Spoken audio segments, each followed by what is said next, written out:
Nah, sesuatu yang sifatnya imateri dalam konteks gak bisa langsung kepegang, ya, maka bahasa Arab yang menggunakan kata fajar. Kenapa sholat pertama disebut dengan fajar? Karena sholat ini disebut fajar karena ketika sholat ini dipanggilkan dalam kita keadaan tidur, maka iman kita akan memancar dari tubuh kita untuk menyambut panggilan sholat itu. Di orang-orang yang punya iman itu kalau dipanggil dalam sholat ketika dia tidur, Allahu Akbar, as-salatu khairum minan naum, maka terpancarlah dari hatinya itu dari panggilan sholat tadi, terpancar respon keimanan seakan-akan mengatakan, cepat sudah adzan, cepat sholat. Karena itulah sholat pertama disebut dengan fajar, karena saat panggilannya disampaikan, terpancar dari dalam kita sumber-sumber keimanan untuk bisa menangkapnya. Paham sampai sini? Makanya kalau antum dalam tidur dipanggil as-salatu khairum minan naum, tidak ada respon untuk merespon itu pertanda ada kelemahan di iman antum. Hati-hati. Bahkan ketika adzan berkumandang dia tidak terdengar, kata Nabi, itu telinganya dikencingi oleh setan. Hati-hati. Jelas ya? Disebut dengan subuh dari kata asbah. Sesuatu yang sudah siap dengan rencana. Was-subhi idza tanaffas, demi waktu subuh yang kalau sudah tiba, semua merencanakan kegiatan yang siap dilakukan. Ya, tanaffas, napas mulai dilakukan. Oksigen mulai bisa diserap, subuh oksigen kemudian mulai bertebaran. Karbon dioksida sudah ditarik. Malam-malam karbon dioksida yang menyebar. Kan oksigen yang ditarik. Begitu subuh sudah mulai muncul, kata Allah, berdasarkan nafas yang antum siapkan untuk menghirup udara di waktu itu, maka siapkan aktivitas antum di waktu itu. Di bedanya orang beriman dengan yang belum beriman, awas hati-hati, yang muslim dengan non-muslim, maka sejak waktu subuh orang beriman itu sudah punya rencana yang disiapkan dilakukan di hari itu. Makanya sholatnya disebut sholat subuh. Di antum tuh sebelum mengerjakan sesuatu harus punya rencana. Hari ini mau mengerjakan apa? Nanti antum sholat asar di mana? Maghrib mau di mana? Hari ini mau baca Quran berapa ayat? Rencanakan supaya terukur aktivitasnya. Sebab kalau nggak punya rencana, nanti akan seadanya aja. Mau sholat jamaah, mau tidak. Mau baca Quran baca, mau enggak. Rencanakan. Hari ini kita akan masuk aktivitas Nabi atau amalan Nabi setelah menunaikan sholat subuh. Apa yang Nabi SAW kerjakan? Baik, kita akan ambil keterangan dalam hadis Nabi SAW dalam riwayat Imam At-Tirmidzi. Saya coba tuliskan untuk mudah diketahui. Kitabnya, kitab Sunan At-Tirmidzi.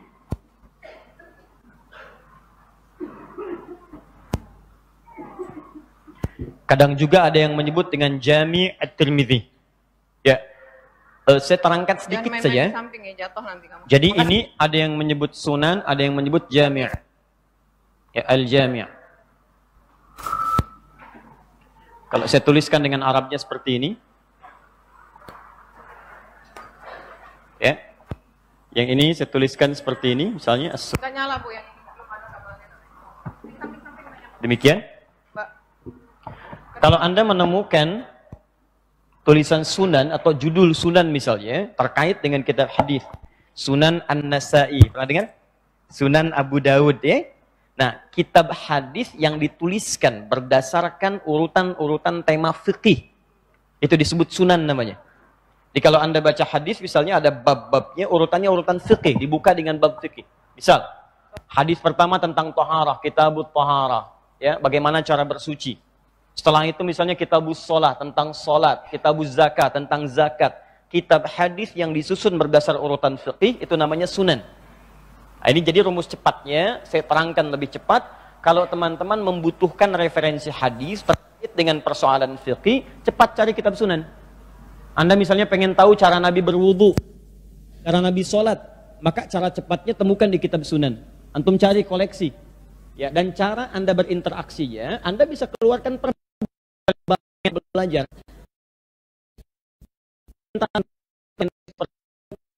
Anda keluarkan hadis-hadis tentang wudu. Buka kitab sunan, di cara wudu Nabi yang baik begini.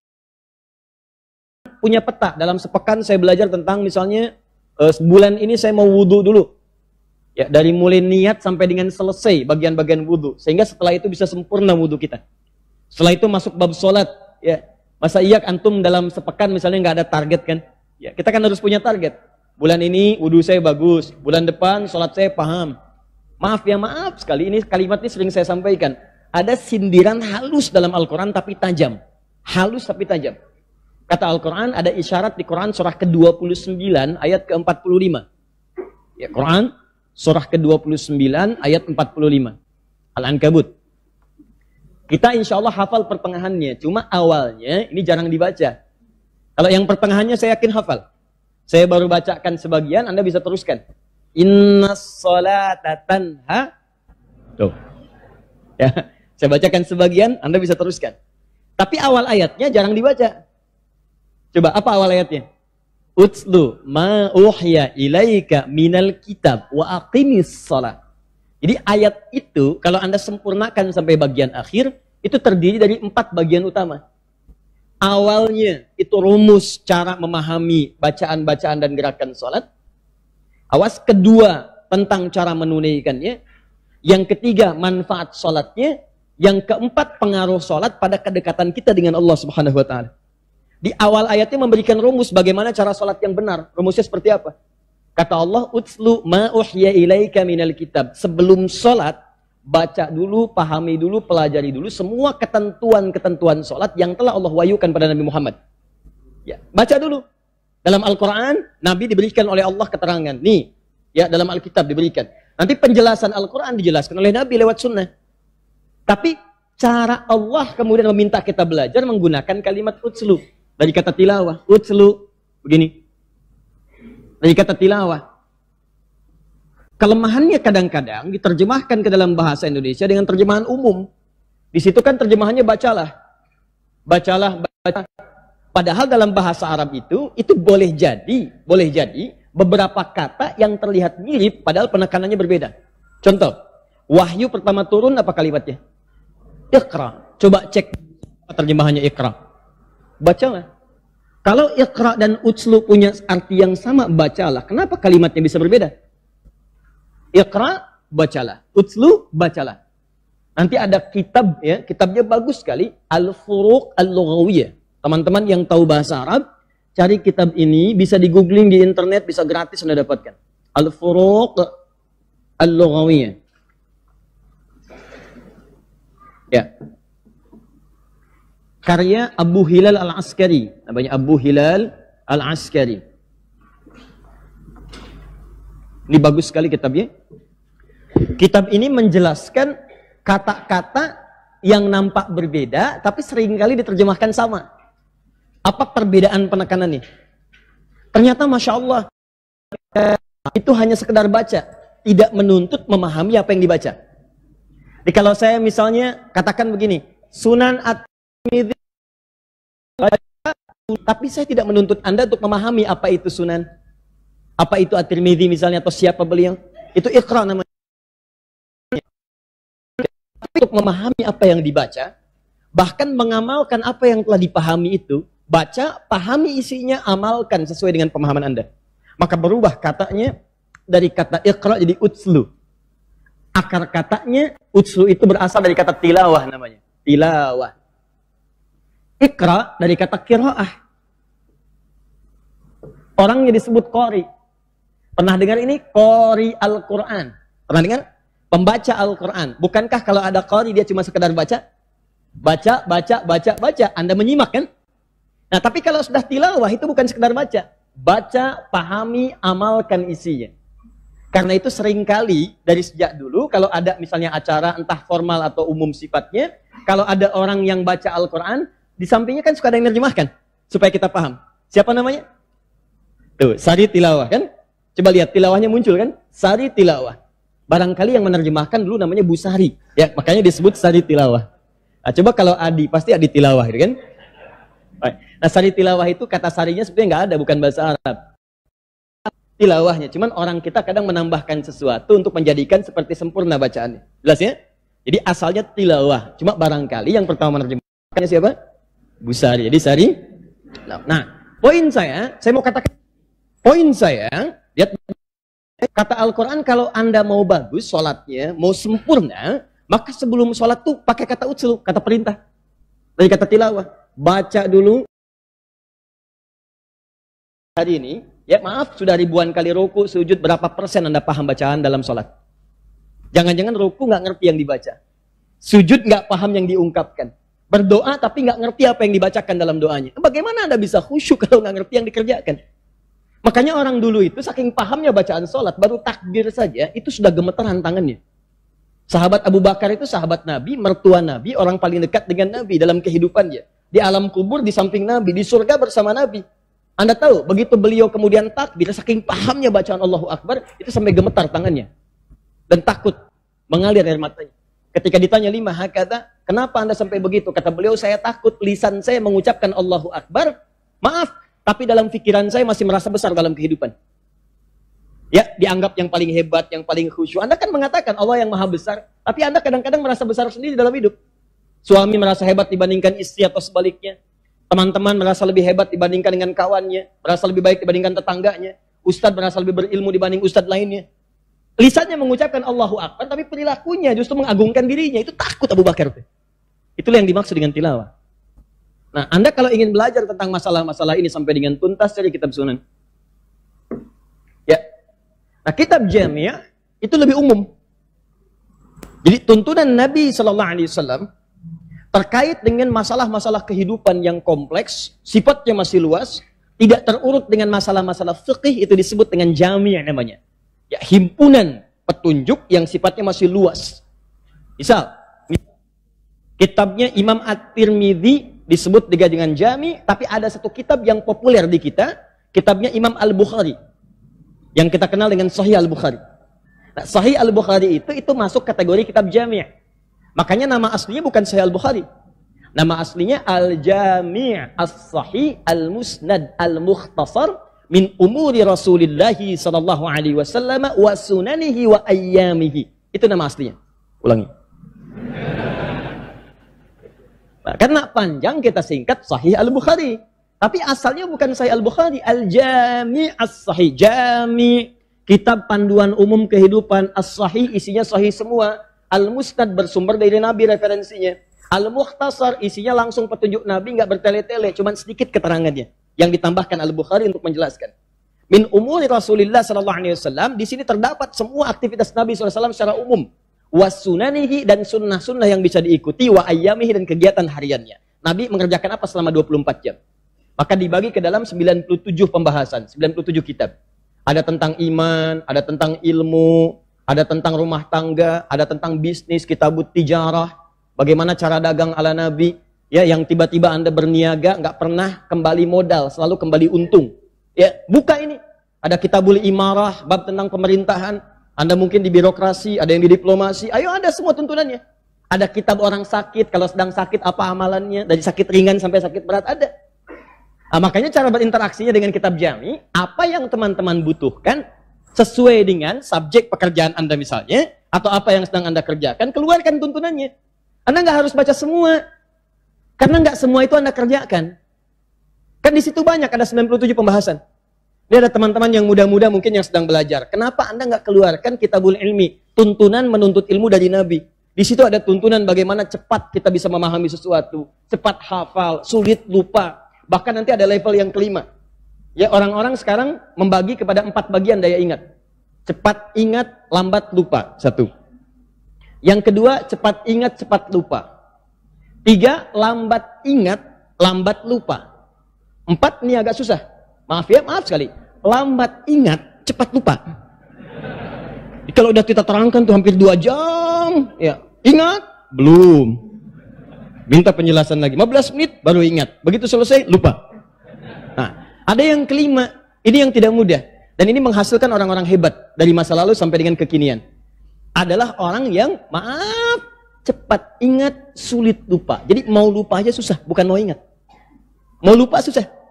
Biasanya kan utang yang begitu. Ya? Nah, ini ilmu. Ini ilmu. Ibu misalnya, Bu, ibu bisa keluarkan kitab rumah tangga. Ibu berapa tahun sudah jadi ibu, keluarkan aja bab rumah tangga. Pelajari istri Nabi, bagaimana dididik oleh Nabi. Ibu bisa praktekkan. Nanti ada Pak, yang paling lincah seperti Sayyidah Aisyah. Ya, yang paling penyabar seperti Sayyidah Saudah binti Zam'ah. Ya, yang menjaga misalnya ifah diri seperti Sayyidah Zainab. Ya, walaupun tidak mudah menemukan seperti Sayyidah Khadijah, tapi bisa dipelajari.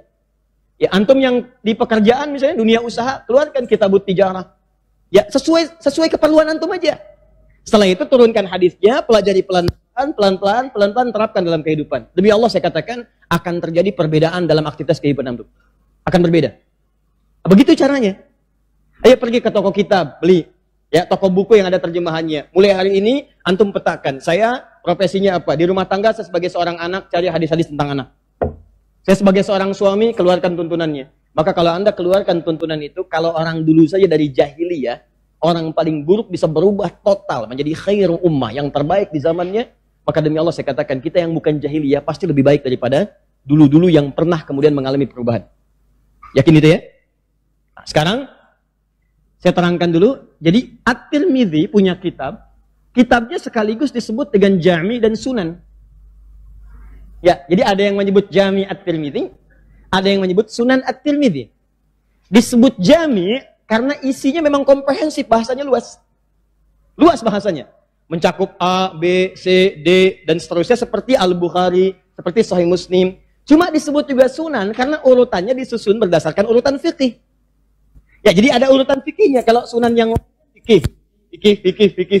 Ini enggak. Dia dari fikih sampai ke masalah sosial, masalah misalnya umum, masalah rumah tangga, masalah hal-hal yang dibutuhkan dalam kehidupan luas. Karena itu mencakup persoalan yang umum, sifatnya disebut dengan jami', tapi karena tersusun berdasarkan urutan fikih, bab fikih didahulukan, maka disebut dengan Sunan dalam saat yang bersamaan. Di kitab hadis yang saat bersamaan disebut dengan jami' dan disebut pula dengan Sunan. Paham sampai sini? Baik. Karangan Imam At-Tirmidzi, nama aslinya Muhammad, tumbuh dan berkembang di Tirmidz, wilayah pecahan Soviet yang tan sekarang, maka dikenal dengan At-Tirmidzi. Orangnya saleh, hafal Al-Quran, rajin tahajud, dan di akhir hidupnya, ya masa sepuhnya itu matanya buta. Buta kenapa? Menangis, banyak menangis, takut saat tiba bekalnya masih dianggap kurang oleh Allah Subhanahu wa taala. Di waktu sering nangis itu matanya buta, ditanya oleh sahabatnya, "Kenapa Anda sampai begini?" Kata beliau, "Saya khawatir begitu saya pulang, bekal saya masih dianggap kurang cukup oleh Allah Subhanahu wa taala." Anda bisa bayangkan, ada orang imam besar, hafal hadis, ahli juga dalam bidang-bidang keilmuan, rajin tahajud, rajin puasa, di masa tuanya banyak menangis karena Allah sampai matanya buta. Takut saat pulang bekalnya belum cukup. Ada orang bukan imam, Quran hafal juga enggak, fikih juga enggak paham, hadis juga enggak tahu, cita-cita masuk surga, surga Firdaus, Masya Allah masa tuanya sibuk dipakai karaoke. Nah, coba ya, kita doakan, mudah-mudahan kita semua diberi hidayah oleh Allah. Ya, dan cukup dengan amin, harus usaha. Ya. Kitabnya Sunan At-Tirmidzi, nomor hadis 589, ini nomornya. Saya tuliskan dulu referensinya, nanti kalau ada yang tanya, Anda bisa jawab. Kemudian yang kedua, kita bisa nyaman dalam beribadah karena punya landasan dalil dan argumentasi. Yang meriwayatkannya, karena Imam At-Tirmidzi nggak pernah bertemu Nabi, mesti diruntut sampai ke orang ketemunya. Singkatnya, orang yang meriwayatkan dari Nabi adalah sahabat Anas bin Malik.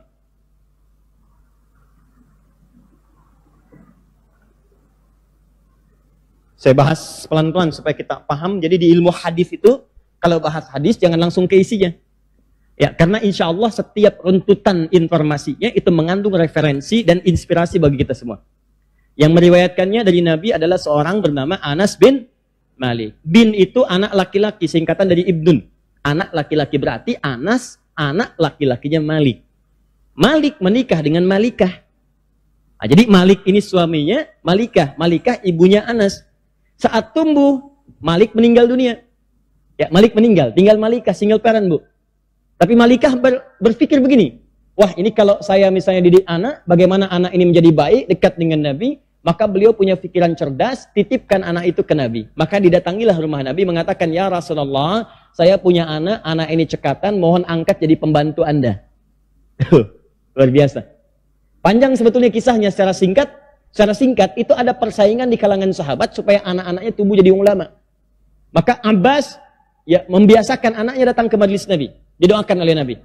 Namanya Abdullah, dikenal dengan Abdullah bin Abbas. Karena dari kecil, dari 2 tahun, 3 tahun diajak ke ta'lim. Anak itu kan masih bening, Pak, Bu. Masih kosong gitu. Didekatkan dengan siapa, itu yang akan dia tekuni di kemudian hari. Jadi kalau Anda dekatkan dengan majelis ilmu, dia akan dengan ulama.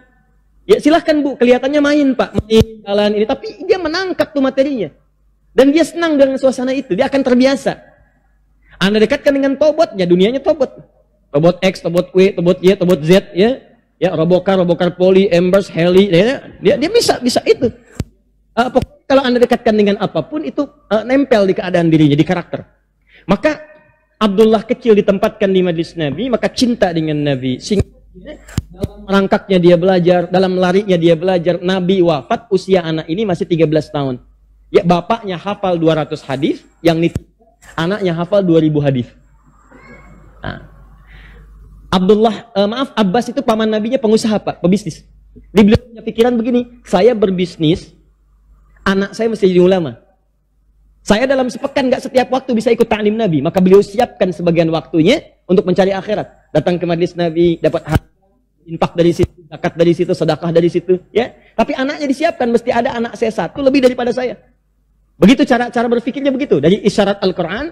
Jadi kalau Anda punya anak lebih baik dari bapak. Punya cucu harus lebih baik dibandingkan bapak dan kakeknya. Kenal Imran?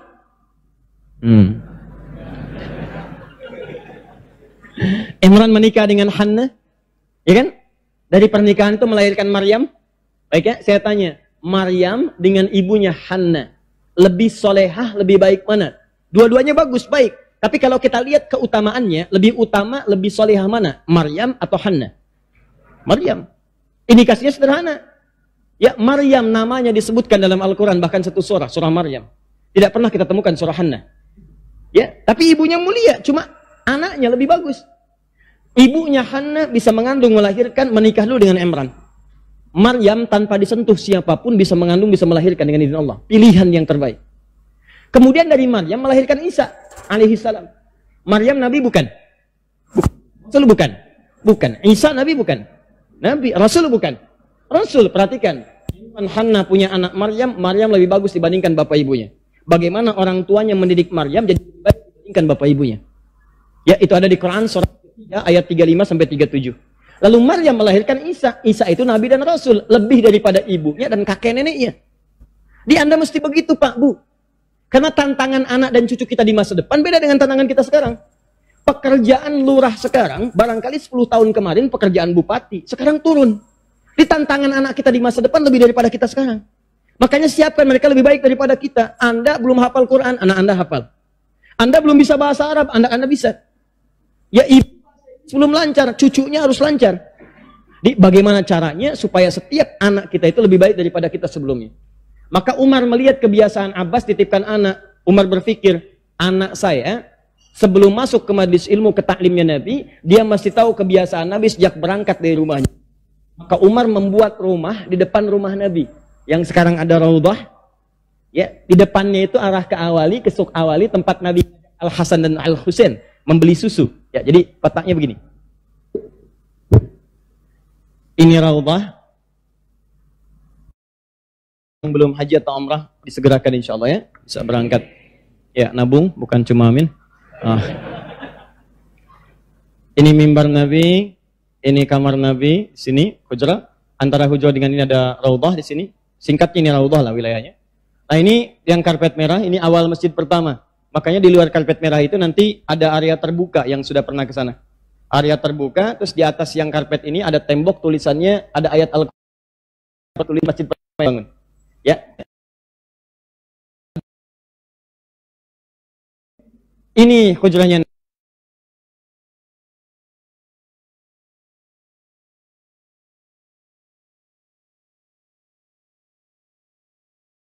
Cucunya untuk membeli susu sore-sore.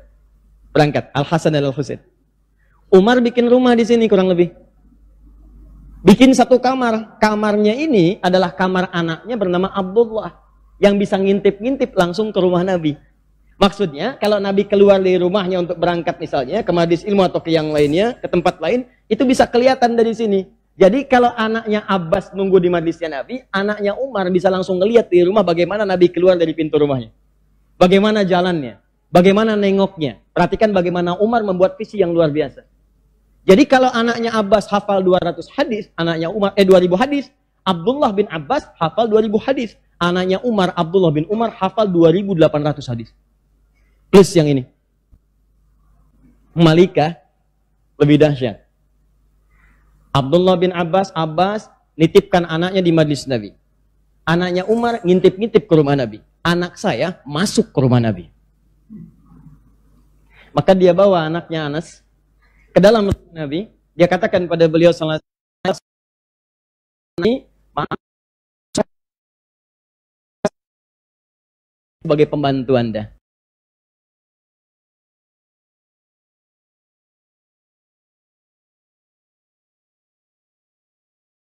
Karena ketika telah Nabi wafat, ditanya oleh sahabat, Anas, selama engkau membantu Nabi, apa yang pernah engkau dengar dari kalimat Nabi? Kata Anas, wallahi, demi Allah, selama saya membantu Nabi, tidak pernah terdengar kalimat dari Nabi, kecuali, Anas, madza akhdumuka? Anas, apa yang bisa saya bantu? Sama membantu Nabi. Ya, kalau ada yang sobek, jahit sendiri. Selesai makan, cuci sendiri. Enak banget, saya juga pengen kalau begitu ya. Di Anas, apa yang bisa saya bantu? Di rupanya belajar. Selama tinggal dengan Nabi, belajar dengan Nabi sallallahu alaihi wasallam. Nah, di antara hasil kajian itu, beliau meriwayatkan kebiasaan Nabi setelah menunaikan sholat subuh. Dirangkumlah kebiasaan itu oleh Imam At-Tirmidzi dalam kitab sunannya nomor hadis 589. Paham sampai sini? Nah, kalau sudah paham, ayo kita bacakan hadisnya. Di sini kita akan mulai pelajaran kita.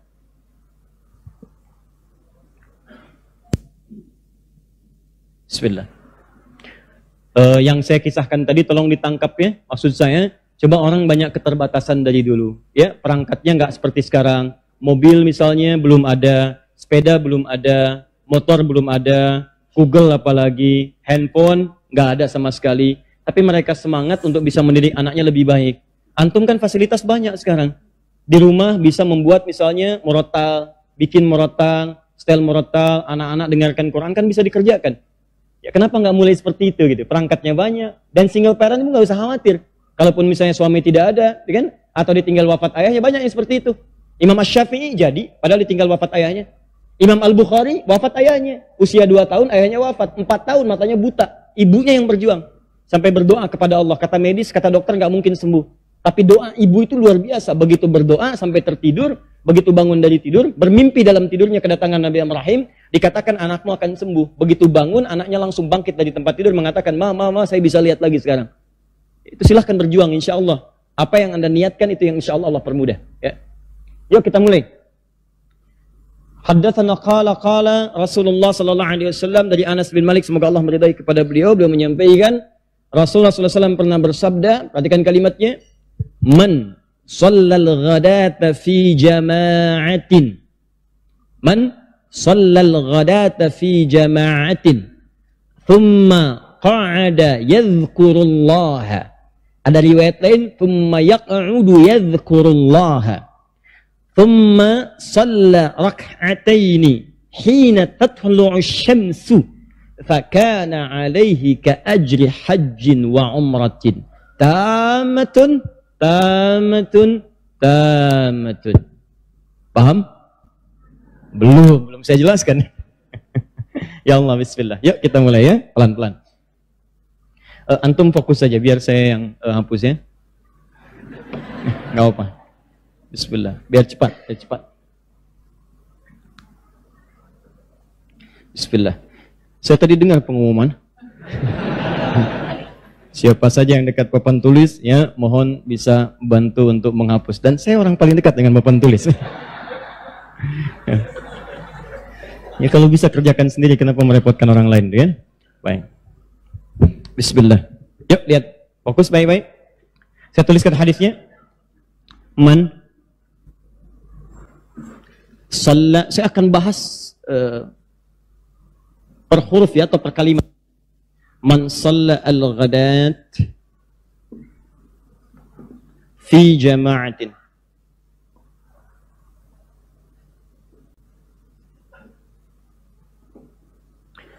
Man shalla al-ghadata fi jama'atin thumma, ada riwayat ini menuliskan qa'ada, riwayat menuliskan yaq'udu, yadhkurullaha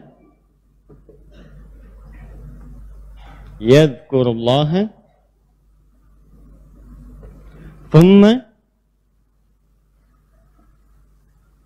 shalla aw yusalli rak'atain, shalla rak'ataini Saya sengaja tuliskan supaya nanti kita jelaskan akan lebih sempurna pemahamannya dibanding saya jelaskan secara umum saja. Ya, hina tatlu'u syamsu. Di riwayat lain fi bidayatil duha. Hina tatlu'u syamsu. Ya. Fakana alaihi ka'ajri hajjin wa umratin tamatun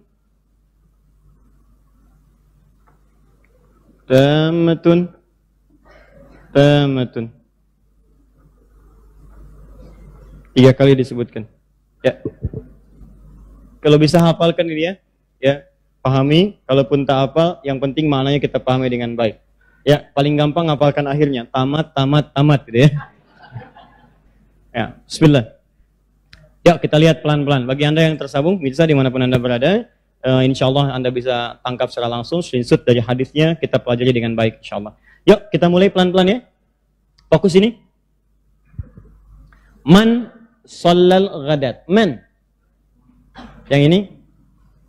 Itu sering diartikan barang siapa atau siapapun.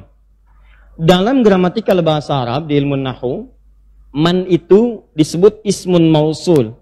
Ya, yadullu alal fardiyah.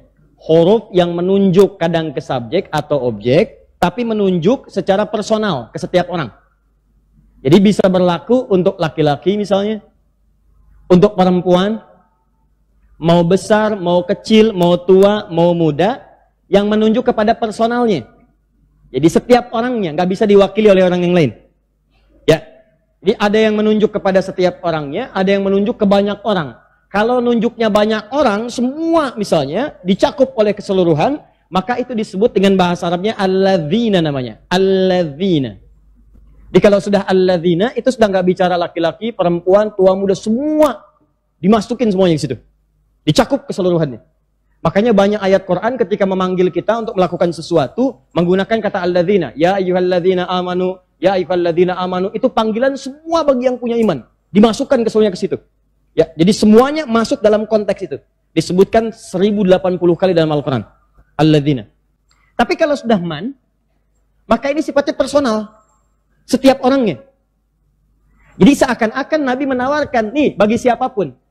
Baik itu laki-laki, mau perempuan, mau tua, mau muda, mau kaya, mau cukup. Saya berikan kesempatan yang sama, kata Nabi. Kalau Anda ingin mendapatkannya, Anda punya peluang yang sama. Tidak dibedakan oleh apapun. Tidak dibedakan oleh usia, tidak dibedakan oleh kekayaan harta benda, tidak dibedakan oleh kedudukan. Kalau Anda ingin, Anda bisa dapatkan ini. Tapi ini nggak bisa diwakilkan. Anda pimpinan di kantor misalnya, tiba-tiba, ada hadis Nabi ini, tolong wakili saya mengerjakan itu. Ya, nggak bisa. Yang mengerjakan itu yang dapat. Kalau nggak kerjakan, walaupun status Anda tinggi dalam kehidupan sosial, maka Anda tidak mendapatkan apa yang disampaikan ini. Jelas? Ya, jadi tawarannya, ini berlaku bagi siapapun yang merasa imannya kuat, menengah ataupun lemah, punya peluang yang sama dengan yang lainnya. Apa tawarannya? Kata Nabi, siapapun, laki-laki, perempuan, tua, muda, besar, kecil, dan lain sifat lainnya, shallal ghadata, siapa yang menunaikan sholat subuh. Subuh punya 3 nama. Satu, jelaskan ya. Anda jarang mendapatkan keterangan ini, hati-hati. Karena Anda harus cari beberapa kitab untuk menyempurnakannya. Subuh punya setidaknya 3 nama. Satu, disebut dengan subuh. Misal dalam Al-Quran surah ke At-Takwir, surah 81, ya, ayat ke-18. Surah ke-81, At-Takwir, ayat ke-18. Di situ ada kalimat subuh. Was-subhi idza tanaffas. Ya, ada ya? Yang kedua disebut dengan fajar. Fajar. Ada Quran surah Al-Fajr, surah ke-89, wal fajri walayalin asyr. Tentang salat subuhnya di Quran surah 17 ayat ke-78, paling kiri sebelah atas. Quran surah 17 ayat 78. Aqimis sholata liduluki syamsi ila ghasaqil laili wa qur'an fajr. Inna Qur'an al-fajri kana mashhuda. Kata Allah, tunaikan sholat dari sejak matahari tergelincir siang, zuhur sampai ke malam, zuhur, asar, maghrib, isya. Khususnya subuh, kata Allah. Karena subuh spesial, semua bacaan yang dibacakan dalam subuh didengar langsung oleh Allah, disaksikan malaikat. Dan sudah tuntas penjelasannya dalam pertemuan-pertemuan yang lalu. Nama ketiga, ghadat. Ghadat. Awas, saya ingatkan lagi ya. Saya ingatkan lagi, awas, hati-hati.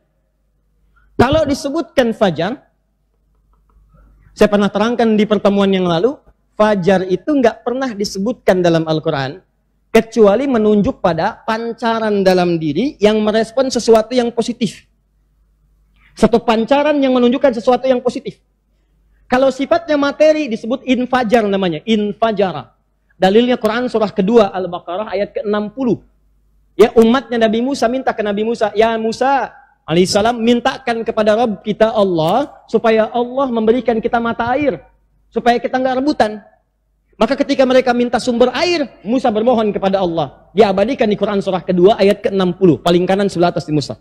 Wa idhistasqa Musa liqaumihi faqulna drib bi'asakal hajar. Ketika umatnya Musa minta kepada Musa, mintakan kepada Rabbu supaya berikan kepada kami sumber air. Maka kami firmankan kepada Musa, pukulkan tongkat kayumu ke batu itu. Fanfajarat infajar. Fanfajarat min husnata asyrata aina. Maka dari batu itu yang sudah terpecah dipukul tongkat kayu mukulkan batu. Kalau tongkat biasa mukul ke batu, kira yang hancur apa ya? Kayunya. Tapi kalau tongkat Musa kan bukan tongkat biasa. Ya, ada sifat kerasulan di situ. Begitu dipukulkan tongkat kayu, mukul batu, keluar 12 mata air, pancar. Antum punya tongkat emas, pukulkan batu, keluar 12 air mata. Beda. Ya? Nah, itu bahasanya infajar. Fanfajarat min husnata asyrata aina. 12 mata air, keluar. Maka mereka nggak rebutan, ada 12 suku, setiap suku mendapatkan sumbernya sendiri-sendiri. Nah, air itu kan materi sifatnya. Bisa diminum, bisa dipegang dan sebagainya. Maka bahasanya infajar, memancar. Kalau yang memancar itu sesuatu yang sifatnya tidak teraba keadaannya. Bukan materi biasa. Maaf, matahari mengeluarkan sinarnya. Mulai dari fajar, cahaya fajar ada. Tapi kan antum nggak bisa pegang. Nggak terasa, cuma rasanya aja. Ada panas, ada kelihatan. Tapi dipegang nggak bisa. Nah, sesuatu yang sifatnya imateri dalam konteks gak bisa langsung kepegang, ya, maka bahasa Arab yang menggunakan kata fajar. Kenapa sholat pertama disebut dengan fajar? Karena sholat ini disebut fajar karena ketika sholat ini dipanggilkan dalam kita keadaan tidur, maka iman kita akan memancar dari tubuh kita untuk menyambut panggilan sholat itu. Di orang-orang yang punya iman itu kalau dipanggil dalam sholat ketika dia tidur, Allahu Akbar, as-salatu khairum minan naum, maka terpancarlah dari hatinya itu panggilan dari panggilan sholat tadi, terpancar respon keimanan seakan-akan mengatakan cepat sudah adzan, cepat sholat. Karena itulah sholat pertama disebut dengan fajar, karena saat panggilannya disampaikan terpancar dari dalam kita sumber-sumber keimanan untuk bisa menangkapnya. Paham sampai sini? Makanya kalau antum dalam tidur dipanggil as-salatu khairum minan naum, tidak ada respon untuk merespon itu pertanda ada kelemahan di iman antum. Hati-hati. Bahkan ketika adzan berkumandang dia tidak terdengar, kata Nabi, itu telinganya dikencingi oleh setan. Hati-hati. Terus ya? Disebut dengan subuh dari kata asbah. Sesuatu yang sudah siap dengan rencana. Was-subhi idza tanaffas, demi waktu subuh yang kalau sudah tiba, semua merencanakan kegiatan yang siap dilakukan. Ya, tanaffas, napas mulai dilakukan. Oksigen mulai bisa diserap, subuh oksigen kemudian mulai bertebaran.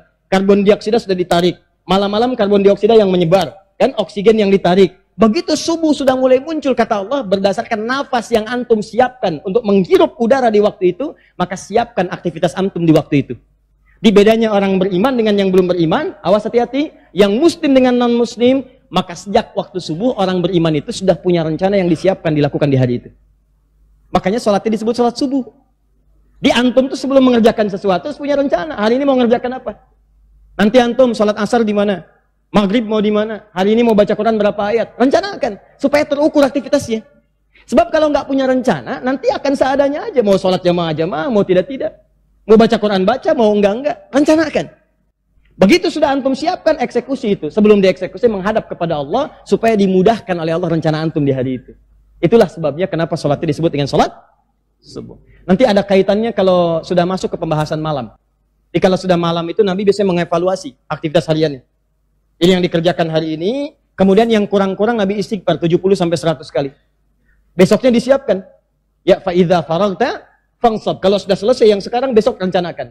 Besok saya akan mengaji di tempat A, salat berjamaah di mana, baca Quran berapa ayat, menghafal berapa ayat, sedekah berapa anggarannya untuk besok. Begitu besok disiapkan, bangun lagi subuh, maka salat kita menghadap Allah, mudahkan semua rencana-rencana tadi. Ghadat, kenapa disebut dengan ghadat? Ghadat itu diterjemahkan secara tekstual dengan makna pagi.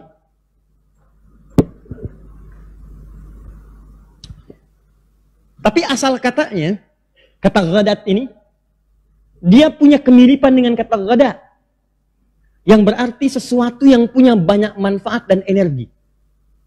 Makanya orang kalau makan siang, orang Arab menyebutnya dengan ghada, taghadda. Ketika Anda makan dari capek-capeknya itu, kemudian Anda makan siang, bukankah energinya bertambah?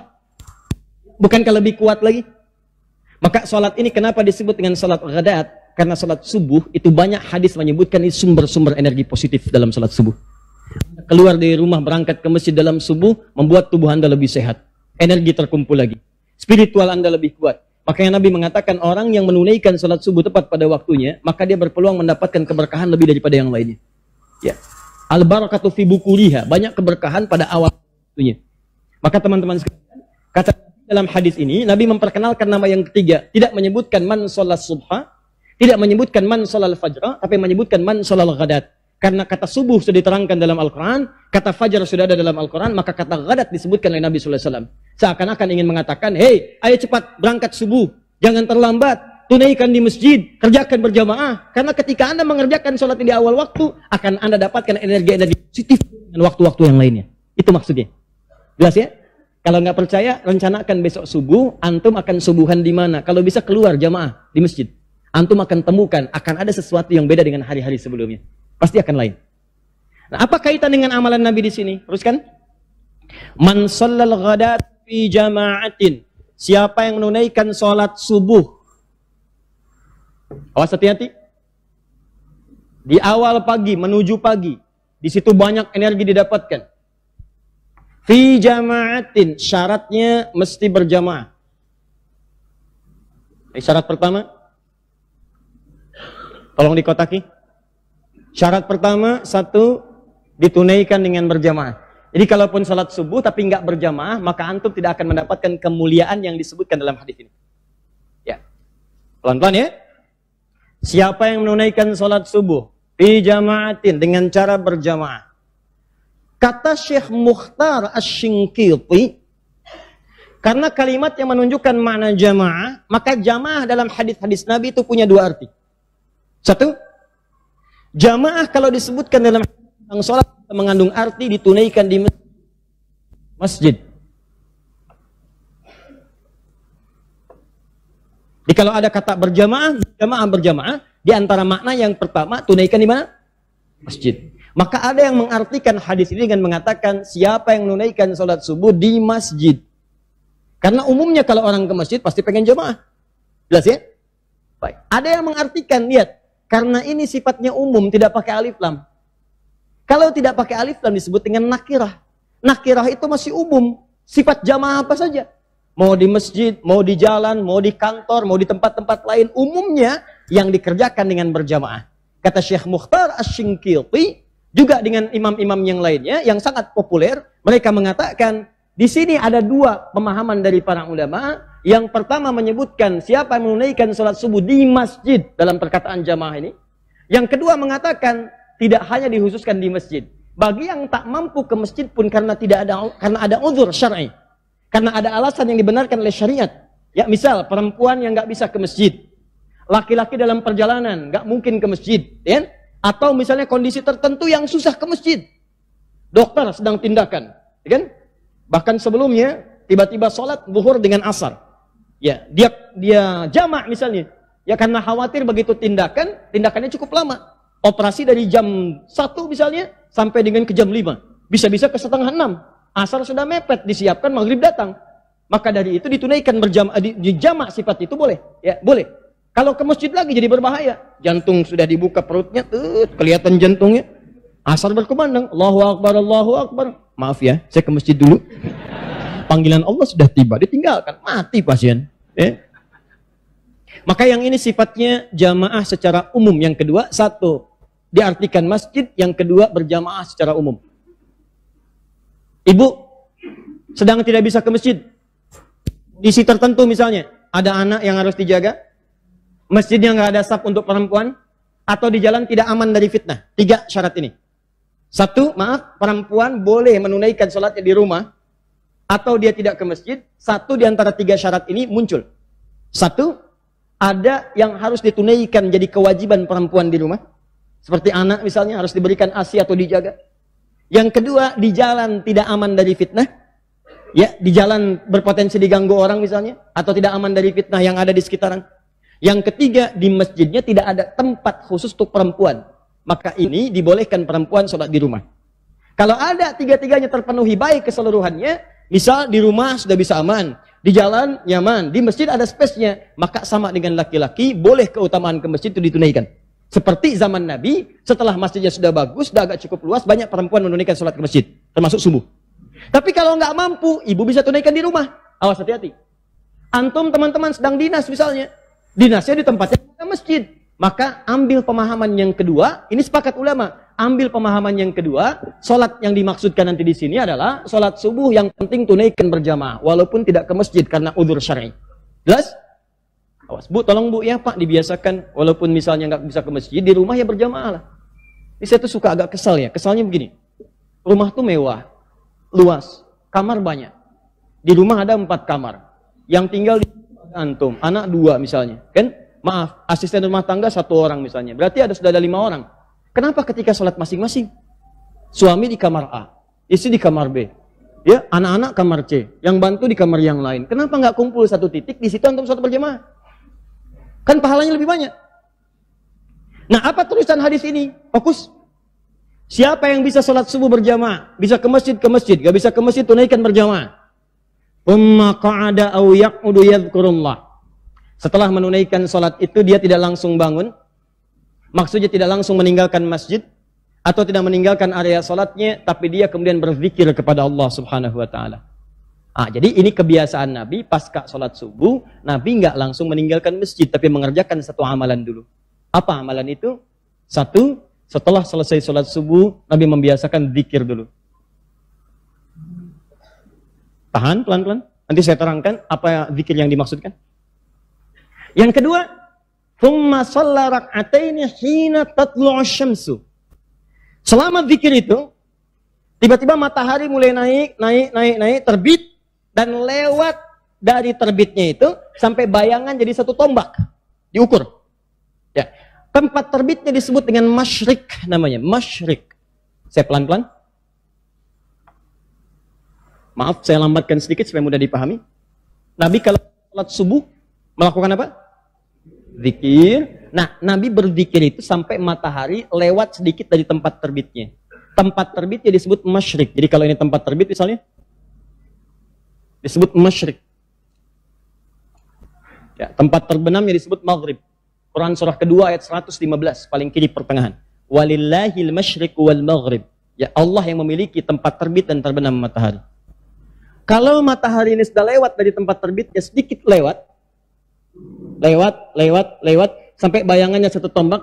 Nah, tempat terbit yang sudah terlewati ini, gerakan mataharinya melewati tempat terbit disebut dengan isyraq namanya, isyraq.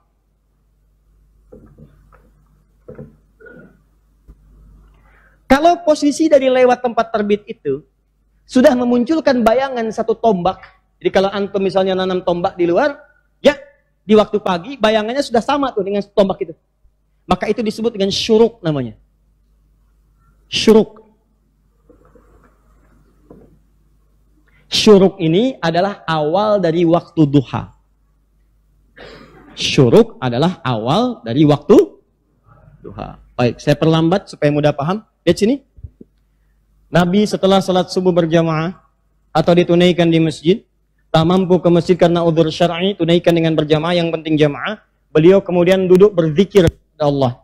Sampai kapan zikirnya? Sampai matahari melewati tempat terbitnya. Gerakan matahari melewati tempat terbit disebut dengan isyraq. Kalau sudah sampai bayangannya 1 tombak, maka posisinya disebut dengan syuruk namanya. Syuruk ini disebut dengan awal duha. Di awal waktu duha itu disebut dengan syuruk namanya. Jadi kalau saya sebutkan syuruk berarti nama lainnya awal waktu duha. Nanti kalau sudah masuk ke salat duha kita terangkan lebih jelas. Duha dibagi 3. Ada duha awal, ada pertengahan, ada akhir duha. Dan rakaatnya bisa berbeda. Dan faidahnya sama. Nah awal duhanya disebut dengan apa namanya? Syuruk. Jelas di sini? Jadi kalau ada yang menyebutkan nggak ada salat duha itu di awal, yang ada syuruk. Betul. Nggak ada syuruk itu, yang ada duha. Betul. Syuruk itu awal. Jelas ya? Baik, paham sampai sini?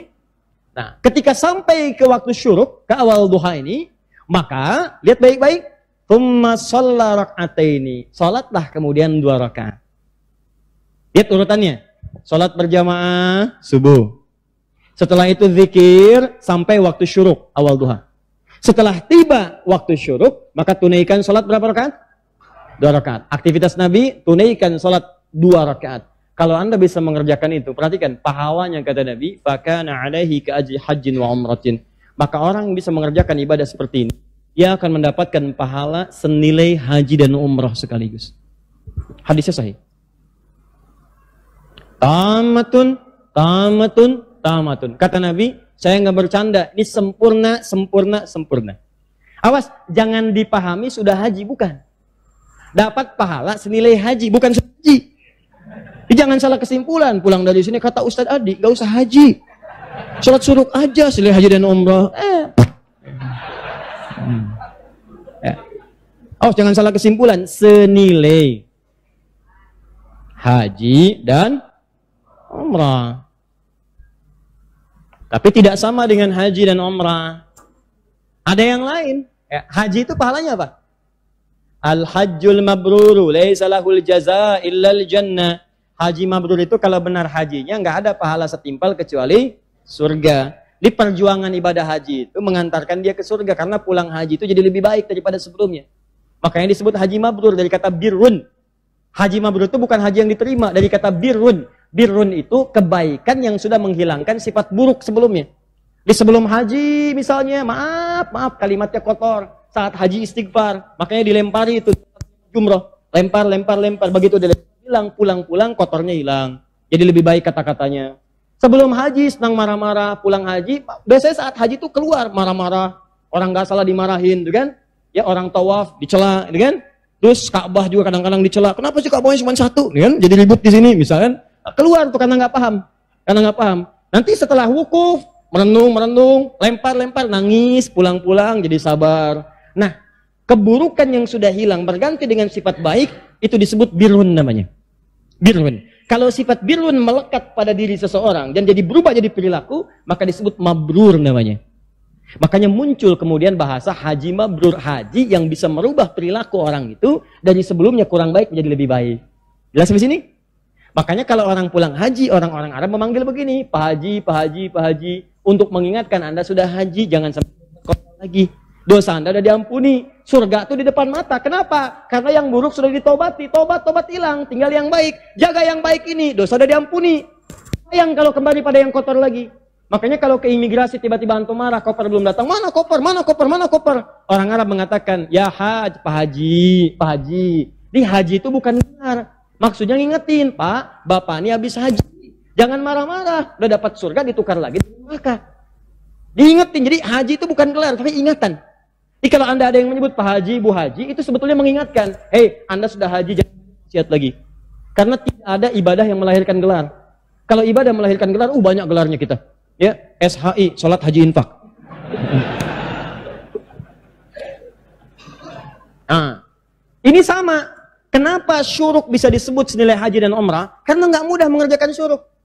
Anda mesti berjuang dulu. Apa Anda kira mengerjakan subuh berjamaah bisa mudah? Belum tentu. Apa Anda kira menunaikan istiqomah ke masjid sholat subuh bisa mudah? Belum tentu. Apalagi habis subuh duduk dulu di masjid. Coba, nggak mudah. Antum yang tiba-tiba harus ke kantor, ya, belum tentu dapat peluang ini. Antum yang tiba-tiba ada kegiatan, antum yang tiba-tiba misalnya ada sesuatu yang harus dikerjakan, belum tentu. Makanya ketika Anda bisa istiqomah mengerjakan ini, maka orang-orang yang sudah bisa syuruk itu orang-orang yang membangun kedekatan dengan Allah. Level dekatnya sudah tinggi. Makanya dia mau berinvestasi dari waktu untuk mendekat kepada Allah itu nggak mudah. Karena itu disebut perjuangan syuruk itu persis seperti perjuangan haji walaupun tidak sama bentuknya. Jelas ya? Jadi yang dimaksudkan senilai haji bukan menunaikan haji. Haji nanti lebih utama lagi karena sholat di Masjidil Haram dapat 1.000, di Masjid Nabawi dapat 1.000 setiap sholat. Jadi kalau kita sholat duhur di sini, maaf dengan orang sholat duhur di Masjidil Haram, itu bedanya mereka sekali sholat sama dengan 100.000 kali kita di sini. Nilainya seperti itu. Nilainya seperti itu. Di sekali antum sholat di Masjidil Haram, itu nilainya sama dengan 100.000 kali sholat di tempat biasa. Disayang kalau ibu bapak umrah, ya, manfaatkan. Jauh-jauh nyampe ke sana, sholatnya di mall. Kan sayang, apa bedanya dengan kita yang di sini? Dan lebih utama kita di masjid dan ada di mall, lebih utama kita.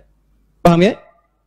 Nah, jadi kebiasaan Nabi setelah menunaikan sholat subuh, beliau duduk berzikir terlebih dahulu, kemudian menunaikan 2 rakaat sholat syuruk, dan minta kepada kita umatnya untuk mengikuti langkah Nabi SAW ini. Siapa yang bisa berjuang mengerjakan itu, maka akan bertambah kedekatannya dengan Allah Subhanahu wa Ta'ala, dan dijaga dirinya dari perbuatan maksiat seakan-akan dekat dengan Allah. Kalau orang sudah dekat dengan Allah, maka akan dilindungi dari perbuatan maksiat. Kalau dilindungi dari perbuatan maksiat, maka yang dikerjakan yang baik-baik. Kalau dia sudah mengerjakan yang baik-baik, maka persis sama seperti orang haji yang terbebas dari perbuatan buruk, dijaga dengan perbuatan baiknya. Maka kata Nabi, pahalanya senilai haji dan umrah. Pertanyaannya, 1, belum selesai. Ini baru pengantar. Ya, baru mukadimah. Pertanyaannya, 1, zikir apa yang dikerjakan oleh Nabi? Kan antara subuh, ba'da subuh sampai ke syuruk kan zikir. Zikirnya apa yang dikerjakan? Apakah kalimat thayyibah ataukah yang lain? Kita bahas.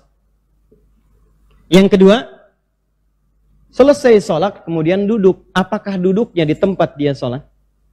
Atau boleh pindah ke tempat lain? Yang penting di area masjid. Ya, misal antum sholat di posisi yang sebelah kanan di sana. Tiba-tiba setelah itu nggak ada mushaf, pengen baca Quran, mushafnya di sana. Apakah boleh pindah ke sana? Atau kalau pindah, gugur ininya. Awas, hati-hati dilihat. Mau pindah, aduh takut gak dapat haji. Mau pindah, aduh takut umrah. Di situ aja gitu kan. Pas tiba-tiba ada cleaning service, Pak, maaf Pak, sebentar geser dulu. Maaf ya, haji dan umrah. Nah, kita lihat tuh seperti apa memahaminya.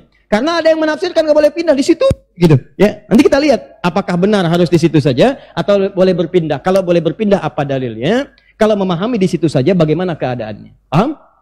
Nah, jadi ini 1, 2, dan kasus yang terakhir, Ustadz bagaimana kalau keluar masjid untuk kebutuhan hajat yang darurat? Pengen ke toilet kan? Ya, memang nggak di rumah, di masjid ada toilet. Begitu mau keluar, ke toilet dulu. Ingat haji dan umrah, haji dan umrah. Ditahan-tahan, kan? Ya, syuruknya dapat, sakitnya juga dapat, gitu kan? Nah, itu seperti itu bagaimana kemudian solusi hukumnya. Nah, kita bahas pelan-pelan. Bismillah. Ya.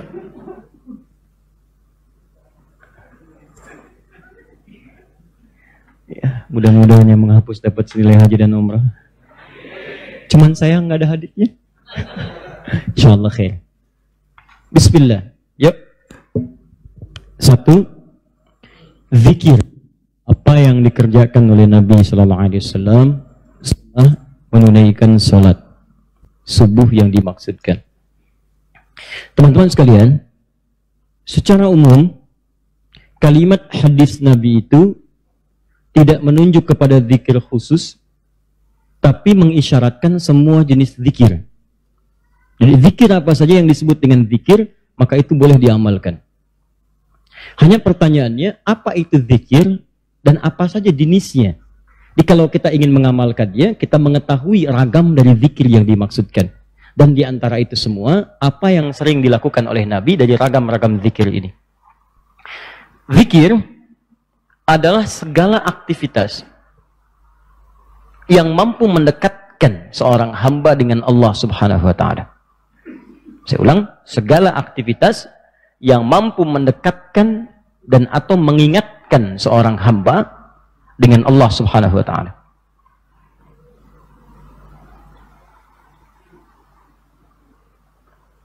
Di dalam Al-Quran disebutkan beberapa aktivitas yang mampu mendekatkan dan mengingatkan kita dengan Allah, dan langsung disebut dengan zikir. Dan ini pun dipraktekkan oleh Nabi SAW. Contoh, Yang pertama ditemukan di Quran surah keempat ayat 103. Paling kanan pertengahan.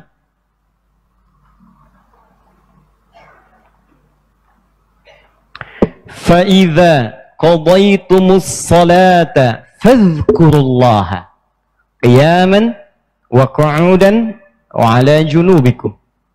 Maka jika Anda telah tuntas mengerjakan salat, maka segeralah berzikir kepada Allah Subhanahu wa taala. Di amalan sunnah pasca salat berzikir, zikir dulu. Bisa Anda kerjakan kalau buru-buru ya sambil berdiri, berjalan. Ini waktu umum ya.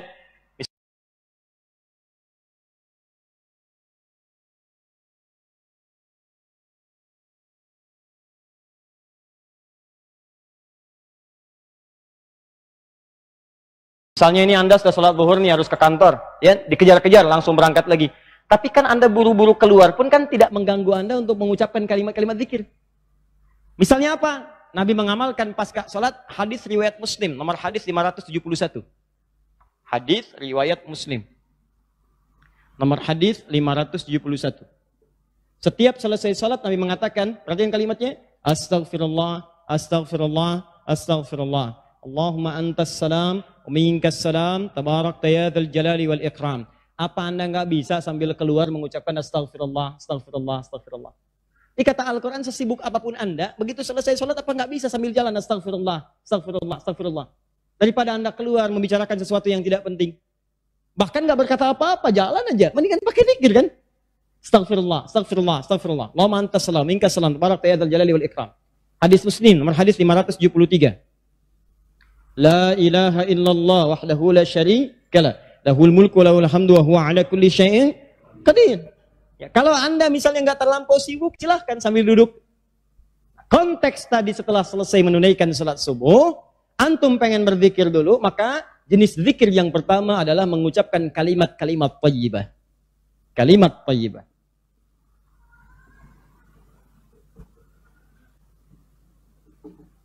Bisa sifatnya istighfar. Ini dalilnya. Ya. Astaghfirullah, astaghfirullah, astaghfirullah. Ini yang paling singkat. Mau yang agak panjang, Astaghfirullahaladzim, alladzi la ilaha illa huwal hayyul qayyum wa natubu ilaihi. Silakan. Ya, kalau mau yang paling singkat, astaghfirullah, astaghfirullah, astaghfirullah. Sambungkan Allahumma antas salam, minkas salam, tabarakta ya dzal jalali wal ikram. Tambah lagi dengan kalimat-kalimat tauhid. La ilaha illallah wahdahu la syarika mulku wa lahul hamdu wa huwa ala kulli syai'in qadir. Kalau mau ditambahkan yang lebih lengkap ada la ilaha illallah wahdahu la syarika lahul mulku wa lahul hamdu yuhyi wa yumiitu wa huwa ala kulli syai'in qadir. Singkatnya kalimat tauhid. Nah, ini masuk dalam kategori kalimat thayyibah. Ini. Dalilnya yang ini.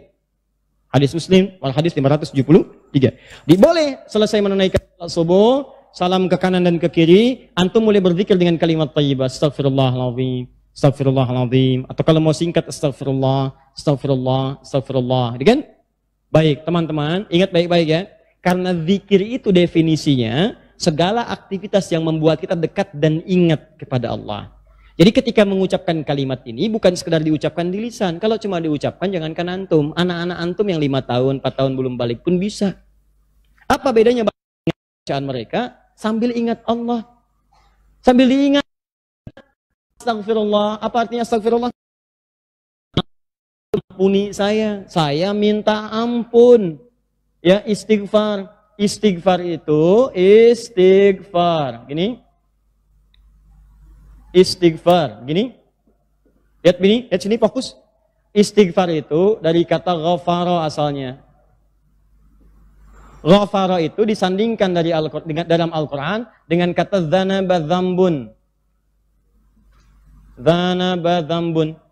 Ghafara artinya mengampuni, ampunan. Istighfar minta ampun. Kalau minta ampun berarti kan ada yang salah.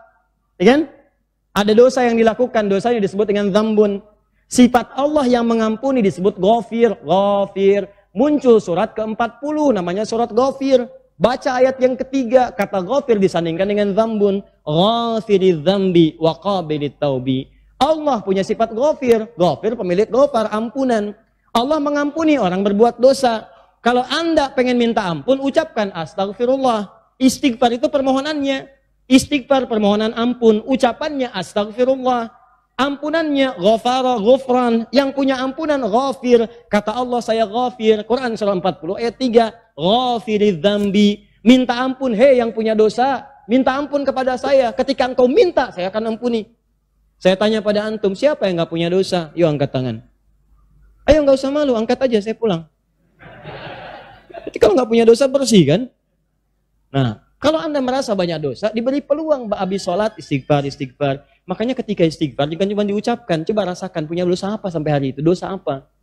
Ini begitu selesai subuh ingat, dosa pada orang tua, dosa pada pasangan, suami pada istri, istri pada suami, dosa pada anak-anak. Anak-anak orang lain aja yang nggak punya mobil, nggak punya motor, bisa mendidik anaknya hafal Quran, sholatnya bagus. Masa antum udah banyak fasilitas ke masjid? Enggak, jemaah, enggak, bangun terlambat. Antum kurang apa lagi untuk mendidik anak dengan baik? Maka istighfari. Jangan-jangan anak itu nggak soleh bukan karena dia nggak mampu, karena antum nggak bimbing. Makanya antum akan ditanya tuh, jangan dikira mudah punya titipan anak. Jangan dikira mudah, antum akan ditanya. Kenapa ini nggak sholat? Nanti akan ada terjadi di hari kiamat, ini sahih riwayatnya, akan terjadi di hari kiamat. Nanti ada orang tua hampir ke surga, anaknya mau ke neraka, dan dia menyatakan keberatan di hadapan Allah. Begitu menyatakan keberatan, ternyata dosanya dosa orang tua. Anak itu tuh nggak menyembah Allah dengan baik karena dosa orang tuanya. Maka tertukarlah anaknya ke surga, orang tuanya ke neraka. Hati-hati. Dan ada juga yang terbalik. Orang tua ke neraka, anaknya mau ke surga. Orang tua menyatakan keberatan kepada Allah. Dan nanti kejadiannya sangat luar biasa. Nanti lain waktu kita akan bahas. Cukuplah ada banyak keterangan dalam Al-Quran. Ada yang bapaknya Nabi, Rasul bahkan, punya anak. Ada yang suami, istrinya nggak taat. Ada yang istrinya solihah, suaminya enggak. Seperti Asia dengan Fir'aun. Ada yang suaminya bagus, istrinya enggak. Banyak seperti Lut dengan istrinya. Ada yang bapak, anak dengan istri nggak taat. Seperti Nuh. Itu bukan dongeng, itu kisah disampaikan supaya kita bisa hati-hati. Seakan-akan Allah mengatakan begini, cukup aja orang-orang masa lalu begini, kalian jangan begitu. Saya buka kisah seperti ini supaya keluarga kalian selamat. Makanya istighfarin. Istighfar, sambil istighfar, lumayan tuh begitu istighfar, dosa ampuni. Belajar nangis lah kalau istighfar tuh belajar nangis. Gak bisa nangis, nangis. Gak bisa nangis, besoknya nangis. Gak bisa nangis juga, tangisi diri Anda yang belum bisa menangis. Bismillah. Ingat mungkin saat itu diwafatkan oleh Allah. Ingat. Bagaimana kalau saat itu wafat anak Anda belum baik, istri Anda belum baik, dan Anda akan dihisab dalam keadaan sesuatu yang belum sempurna dalam kehidupan. Ya. Kemudian juga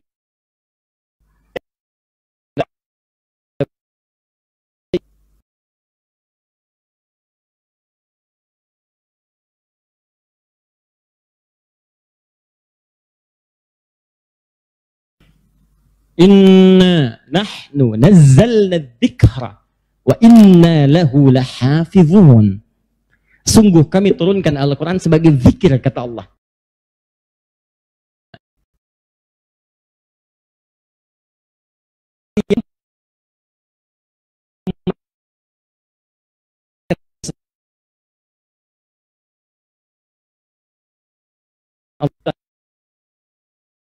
Al-Anfal ayat kedua.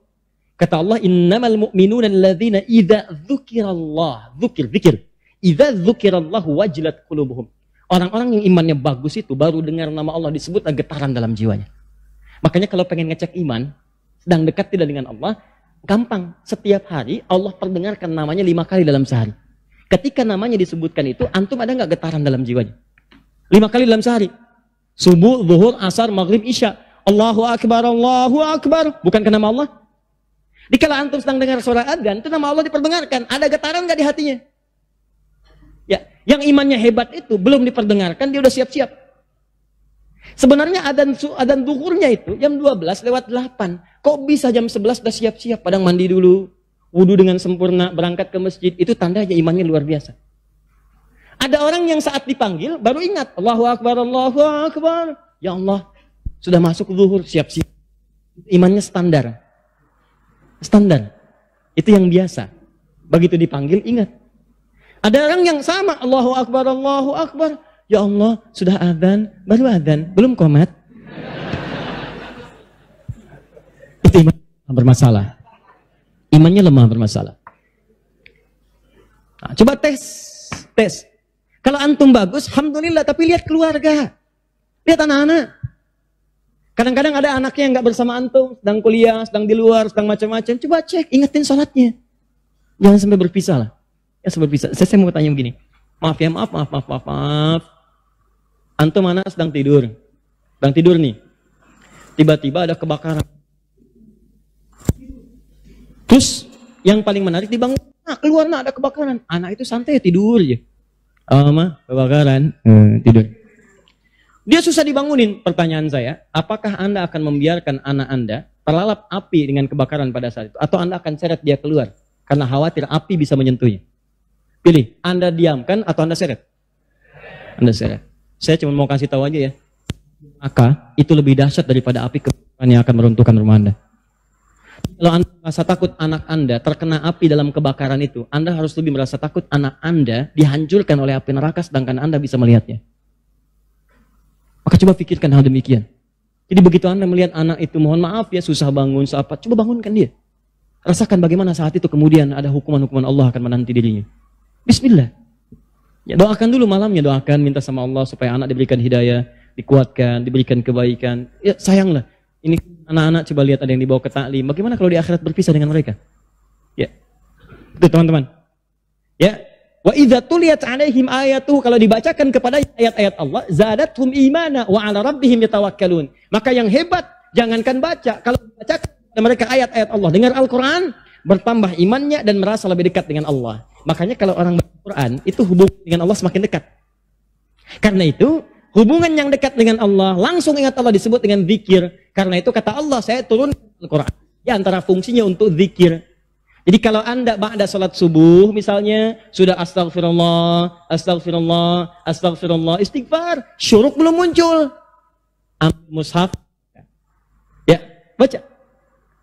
Saya pengennya istighfar aja Ustaz, astagfirullah, syuruknya belum tiba juga, astagfirullah, belum syuruk juga, ada astagfirullah.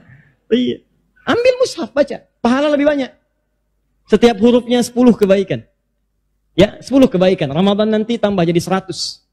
Setiap hurufnya 100. Makanya saya sarankan dari sekarang, bikin kurikulum. Nanti bulan depan saat masuk Sya'ban, saya akan terangkan kurikulum Nabi saat di bulan Ramadan. Nanti yang bisa dikerjakan saat Ramadan apa saja. Kelemahan orang Islam sekarang, begitu masuk Ramadan, dia tidak punya rencana kegiatan Ramadan. Akhirnya ketika masuk Ramadan, itu asal saja yang mau baca-baca. Ya tidak, mau taraweh, mau enggak. Awal-awal Ramadan semangat semua, penuh.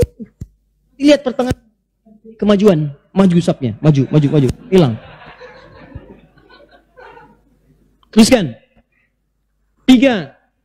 Kalau Ustadz saya tuh misalnya mushaf nggak ada, boleh nggak saya misalnya dari hafalan? Boleh.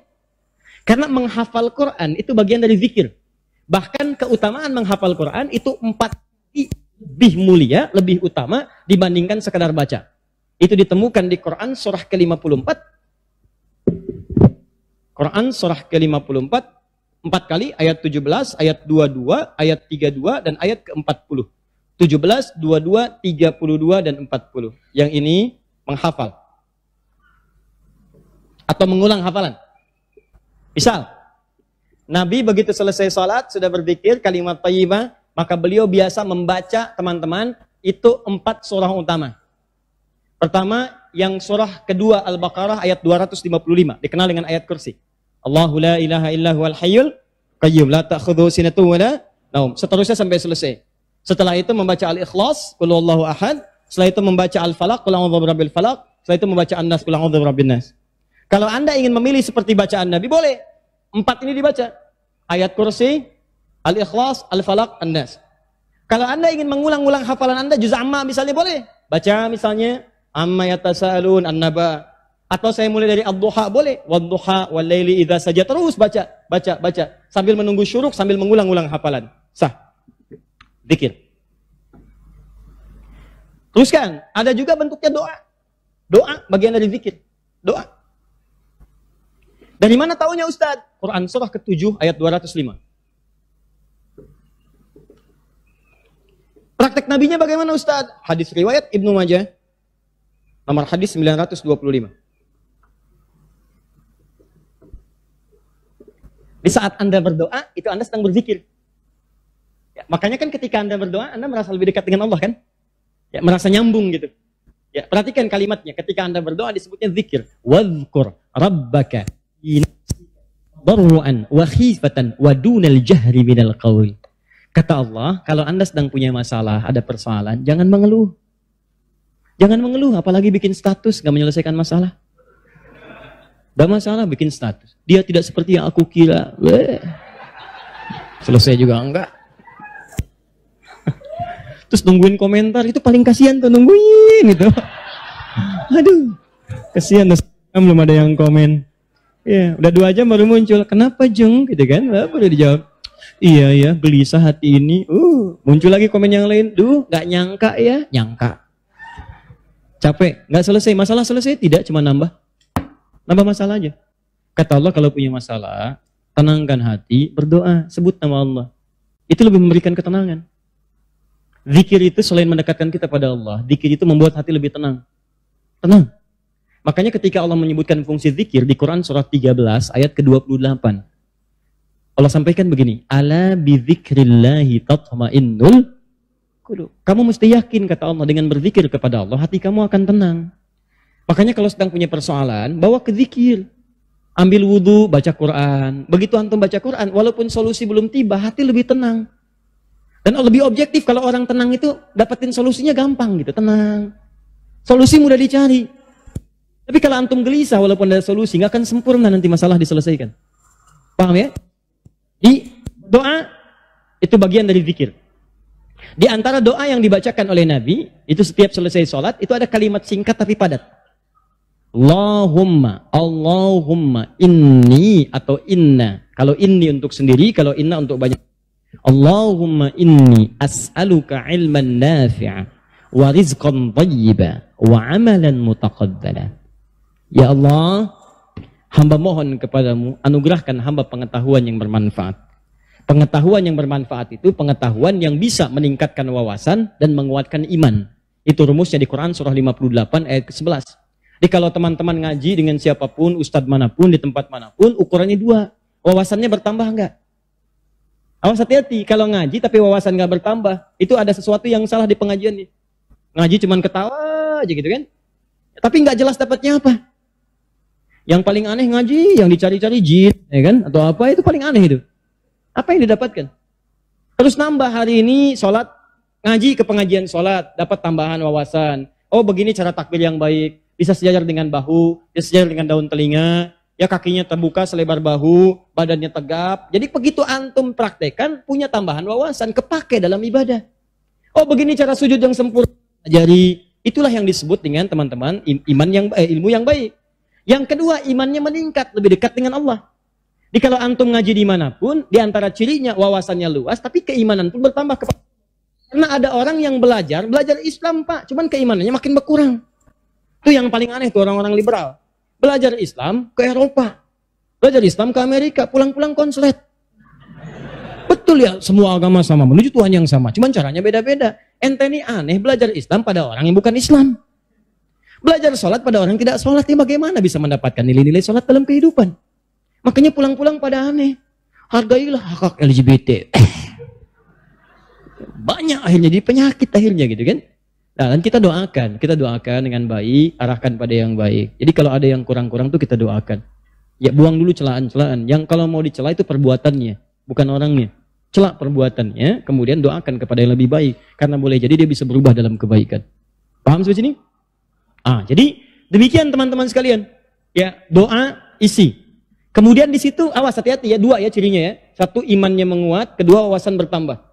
Termasuk pengajian saya ini ya, kalau saya mengajar dimanapun, tidak membuat Anda lebih dekat dengan Allah, tolong tinggalkan saya. Anda cari guru lain. Cari guru lain, cari yang baik-baik. Yang membuat Anda lebih dekat dengan Allah. Atau Anda lebih dekat dengan Allah, cuman sayang, wawasan gak bertambah, itu pun bahaya. Ibadah gak cukup dengan semangat. Ya Allah, saya banyak dosa, saya pengen berubah ya Allah. Saya semakin kuat imannya, besok saya sholat subuh 4 rakaat. Gak bisa. Ya. Jadi iman kuat tapi wawasan nggak ada gitu. Begitu sholat subuh 4 rakaat, itu kan bahaya. Ya, paham ya? Nah, jadi 2 ini mesti balance ya, antara iman dengan ilmu itu mesti seimbang. Tayyib. Fokus baik-baik. 1 kita ulangi apa saya tadi, 1 kalimat thayyibat. Yang kedua, bacaan Al-Qur'an, kan? Yang ketiga, baca hafalan ayat-ayat Al-Qur'an. Yang keempat, doa. Yang kelima, menyebutkan nama-nama Allah atau al-asmaul husna. Boleh, itu zikir. Ustadz apa dalilnya? Dalilnya Quran surah kedua ayat 152. ditafsirkan dengan Quran surah ke-17 ayat 110. Quran surah kedua ayat 152 paling kanan sebelah bawah, ditafsir dengan Quran surah 17 ayat 110 paling kanan di pertengahan. Ini bagian terakhir. Quran surah kedua ayat 152, Allah minta, fadhkuruni, kata Allah, zikir, sebut aku, sebut aku, sebut aku. Sebut nama Allah. Orang-orang yang sering menyebut Allah maka akan disebut-sebut namanya oleh Allah. Indah ya. Antum aja nama disebut-sebut di TV, senangnya luar biasa kan? Wah, Pak Asep adalah jamaah subuh yang sangat luar biasa. Datang ke Masjid Nurul Bahri, jam 3 sudah di masjid, masuk tayangan Anda. Tapi memang disayangkan, jam 3 sudah adzan Pak Asep, ya kan? Tapi kan antum enak. Ya, disebutkan di TV tersanjung. Ya, disebutkan di komplek tersanjung. Kenapa antum tidak merasa tersanjung ketika nama antum disebut-sebut oleh Allah Subhanahu wa taala? Kata Allah, fadhkuruni adzkurkum. Sebut namaku. Ketika engkau menyebutku, aku akan sebut-sebut namamu. Maka ada hamba-hamba Allah yang disebut oleh Allah. Si fulan, si fulan, si fulan, si fulan. Ya, di antara yang disebut itu ada 2. Siapa? Orang-orang yang sering menyebut nama Allah, khususnya terkait dengan nama-namanya yang mulia. Dari mana taunya? Tafsirkan dengan Quran surah 17 ayat 110. Perhatikan kalimatnya. Kata Allah, qulidullaha. Panggil aku Allah. Sebut. Minta. Ada masalah, ada doa, ada masalah, ada solusi. Pengen nyebut Allah, sedang punya persoalan, sebut. Kata Allah, panggil namaku Allah. Awil Rahman atau Ar-Rahman. Di paling singkat kalau Anda sedang ada masalah, pengen solusi, atau pengen menyebut nama Allah, sebut ya Allah, ya Allah, ya Rahman. Tapi Allah tawarkan begini, ayyamma tad'u falahul asma'ul husna. Ketika engkau ingin memanggilku, menyebutku, aku punya nama-nama terbaik yang sangat sesuai dengan kebutuhan kalian. Di teman-teman bisa sebutkan, misal Anda di pagi itu berharap rezeki pengen ditambah oleh Allah. Sebut, ya Allah, ya Razzaq, ya Allah, ya Razzaq, ya Allah, ya Razzaq, ya Allah, ya Razzaq. Allahumma zid fir rizki, Allahumma rzuqni rizqan tayyiban halala. Ya Allah, ya Razzaq, ya Allah pemilik rizki, zidni fir rizki, ya Allah tambahkan rizki saya. Allahumma rzuqni rizqan halalan tayyiban, kepada yang terbaik yang mampu saya dapatkan. Anda sedang punya pesan, ya Al-Fattah, iftah li kullil khair. Ya Allah, ya Al-Fattah yang pemilik segala solusi, bukakan kepadaku solusi terbaik dari setiap persoalan yang aku alami sampai dengan saat ini. Anda ada yang ganggu di pekerjaan, ada yang sedang usil iseng, sebut ya Allah, ya Jabbar, ya Jabbar, ya Jabbar, ya Malik. Ya Malik, ya Rabb, ya Malik, Allahumma ya Jabbar. Ya Allah yang Maha Pelindung, Raja dari segala raja, lindungi aku dari tangan-tangan orang-orang yang jahil. Anda sedang banyak ujian, sebut ya Allah, ya Sabar, ya Sabar, ya Sabar, ya Sabar, zidni sabra. Ya Allah yang Maha memiliki segala sifat kesabaran, tolong tambahkan kesabaran pada diriku untuk bisa mampu mengatasi ujian yang tengah engkau ujikan. Anda yang sedang mau ujian, ya Allah, Allahumma ya alim, ya alim, ya alim, ya alim, alimni ya Allah ma jahiltu, wanfa'ni bima ta'allamtu, wa najihni fi imtihani ya Allah bima radit. Ya Allah yang alim, yang Maha pemilik ilmu, tambahkan ilmu kepadaku, ajarkan apa yang belum aku ketahui, berikan manfaat pada apa yang telah aku pelajari, dan luluskan aku dalam ujian yang akan aku alami. Indah, minta, minta, minta. Kata Allah, udhkurni, fadhkuruni, adhkurkum. Sebut saya, aku sebut kamu. Engkau panggil namaku dengan nama terbaikku, aku berikan kemuliaan sesuai dengan apa yang kau butuhkan. Cukup Pak, 5 ini kerjakan habis subuh, selesai. Astagfirullah, astagfirullah, astagfirullah. Allahumma antas salam. Habis itu baca Quran. Baca Quran diulang. Ya, ayat kursi, ayat kursi, ayat kursi, Al-Ikhlas, Al-Falaq, An-Nas. Habis itu kemudian antum berdoa, habis doa sebut nama Allah. Begitu lihat jam 8. Pip, bunyi, waktu syuruk muncul, gitu kan? Kan sekarang udah zaman digital kan? Zaman digital. Ya, ngitungnya gampang kok. Biasanya itu kalau dari subuh teman-teman dari waktunya itu 1 jam, 1 jam setengah itu udah masuk syuruk. 1 jam lah. 1 jam. Jadi kalau sekarang kurang lebih jam 5 misalnya, ya itu 1 jam kemudian, terus 1 jam lewat 10-15 menit sudah masuk ke syuruk. Ya, jadi begitu sudah masuk syuruk, ya antum tunaikan salat 2 rakaat. Ada yang nunggu dulu 5 menit supaya lebih aman misalnya, silakan. Gak ada masalah. Tunggu 5 menit selesai, tunaikan salat 2 rakaat. Begitu salat sujud lamain. Ya Allah, dekatkan aku kepadamu. Ya Allah, jadikan aku terhubung dengan ridha-Mu. Ya Allah, berikan aku kemuliaan-kemuliaan. Sekalipun belum haji, berikan pahala haji dan umrah kepadaku. Masya Allah. Ya, begitu antum selesai, salam, dapat senilai haji dan umrah. Luar biasa. Begitu dapat, keluar masjid, meninggal dunia. Luar biasa. Pahala surga lah seperti itu. Ya, sudah belajar, sudah berdoa, sudah istighfar, keluar masjid, meninggal. Mau seperti itu? Nanti habis talim, insya Allah ya. Sekarang kan masih ta'lim. Tapi kan kita nggak bisa milih gitu kan. Nggak bisa milih. Ajal itu Quran surah 7 ayat 34. Walikulli ummatin ajal. Setiap umat ada batas waktu hidupnya ajal. Fa idza jaa ajaluhum la yastakhiruna sa'atan wa la yastaqdimun. Kalau sudah tiba nggak bisa milih. Ya nggak bisa maju, nggak bisa dimajuin. Makanya orang bunuh diri nggak ada kerjaan. Nggak ada kerjaan. Kalau belum waktunya nggak akan meninggal. Dia nelan baygon satu kontainer. Kalau belum waktunya meninggal nggak akan meninggal. Ya, nggak ada kerjaan, nggak usah. Kasih tahu teman-teman yang kira-kira hidupnya melihat tidak ada harapan. Masih banyak harapan. Kalau pengen banyak harapan ke Bekasi. Ada Harapan Indah, Duta Harapan, Ujung Harapan, banyak semua sana. Ya. Tapi kita nggak bisa milih. Mau dimundurin nggak bisa. Ya. Antum bisa duluan, saya belakangan. Mungkin kita dibalik, saya belakangan, antum duluan. Ya. Atau misalnya Ustaz itu nggak bisa, antum duluan, mungkin saya duluan setelah antum. Mungkin. Ya. Ya. Bisa juga memang saya duluan. Bisa ya ngangkatin jenazah antum. Ya, pesan saya yang terakhir untuk menutup ta'lim ini, jika ada benar dari Allah dan Rasul silakan diamalkan. Kalau ada yang salah itu mutlak kesalahan saya, mohon dimaafkan ya. Subhanakallahumma wa bihamdika asyhadu an la ilaha illa anta astaghfiruka wa atubu ilaik. Wa akhiru da'wana alhamdulillahirabbil alamin. Alaikum warahmatullahi wabarakatuh.